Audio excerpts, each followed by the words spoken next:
Park City was known for its lush greenery, vibrant flowers, and towering trees that lined every street. It was a place where nature thrived, and the air was always fresh with the scent of blooming flowers. But one morning, the city woke up to a horrifying sight.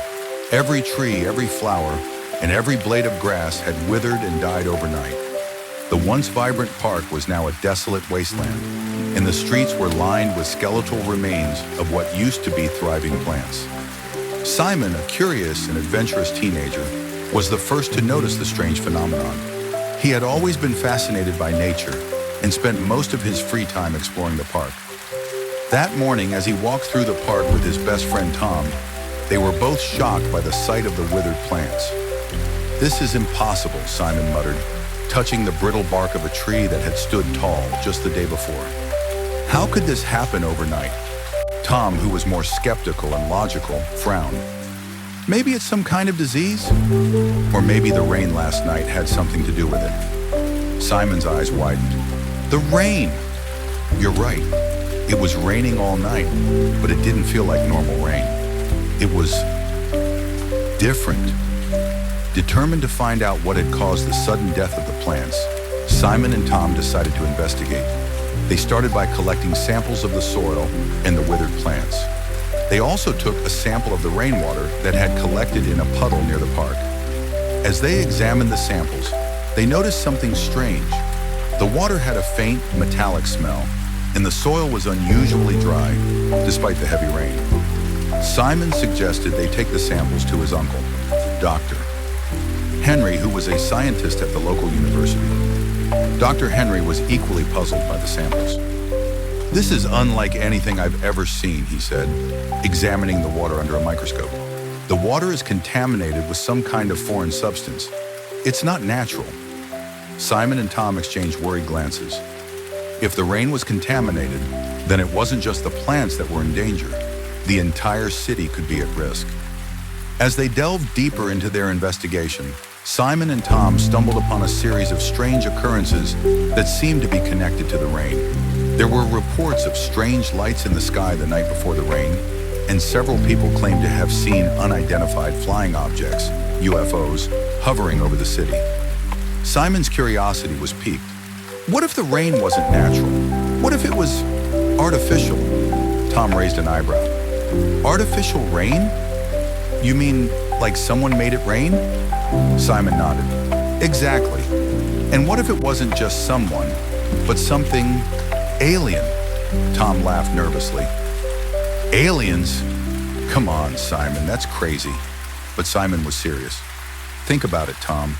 The strange lights, the UFOs, the contaminated rain. It all adds up. What if the aliens are trying to destroy the Earth, starting with Green Park City? Determined to prove his theory, Simon convinced Tom to help him investigate further. They decided to sneak into the local weather station, which was located on the outskirts of the city. The station was heavily guarded, but Simon and Tom managed to find a way in through a hidden entrance. Inside, they discovered a secret lab filled with advanced technology that looked like it came straight out of a sci-fi movie. There were machines that seemed to be controlling the weather and screens displaying data about the recent rain. Simon's heart raced as he realized the truth. This is it, Tom. This is where they're controlling the rain. It's not natural. It's artificial. But before they could investigate further, they were caught by the guards. They were taken to a room where they were confronted by a man in a lab coat. "You shouldn't be here," the man said sternly. "This is a restricted area." Simon, however, was not intimidated. "We know what you're doing here," he said boldly. "You're controlling the rain, and it's killing the plants. Why are you doing this?" The man hesitated, then sighed. "It's not what you think. We're not the ones controlling the rain. We're trying to stop it."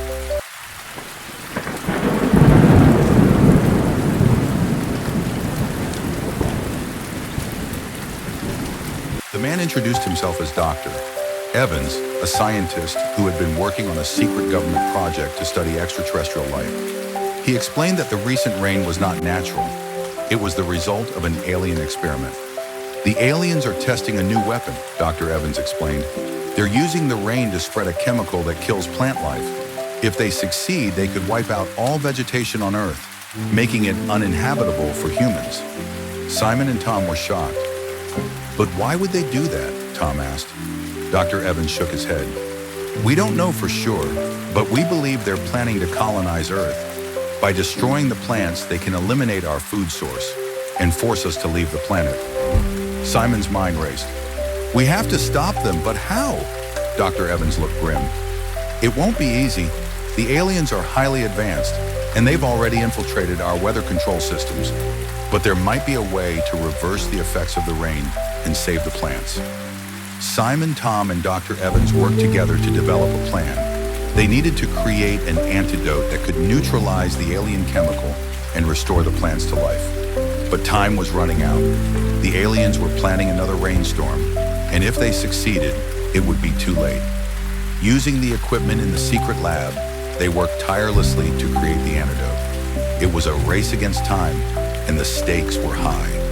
If they failed, the entire city, and possibly the planet, would be doomed. As they worked, Simon couldn't help but wonder about the aliens. Who were they? What did they want? And why had they chosen Green Park City as their target? Just as they were about to finish the antidote, the lab was attacked by the aliens. They were strange, insect-like creatures with glowing eyes and advanced weapons. Simon, Tom, and Dr. Evans fought back, using whatever they could find to defend themselves. In the chaos, Simon managed to activate the weather control machine and release the antidote into the atmosphere. The aliens, realizing what was happening, tried to stop him, but it was too late.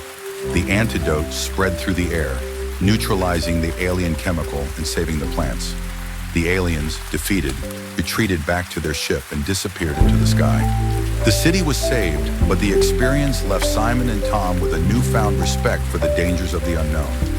In the days that followed, the plants in Green Park City began to recover. The trees regained their leaves, the flowers bloomed once more, and the city returned to its former glory. But the events of that rainy night were not forgotten. Simon and Tom were hailed as heroes, but they knew that the threat of the aliens was still out there. They had saved the city, but the battle for Earth was far from over. As they stood in the park, watching the sun set over the rejuvenated trees, Simon turned to Tom. "We may have won this time, but we need to be ready for whatever comes next." Tom nodded. "Whatever it is, we'll face it together." And with that, the two friends walked off into the sunset, ready for whatever adventures and dangers the future might hold. Unbeknownst to Simon and Tom, the aliens had left behind a hidden message, a warning of their return. Deep in the secret lab, a single screen flickered to life, displaying a cryptic message in an alien language. The message was clear: "We will be back." The battle for Earth was far from over, and the true adventure was just beginning.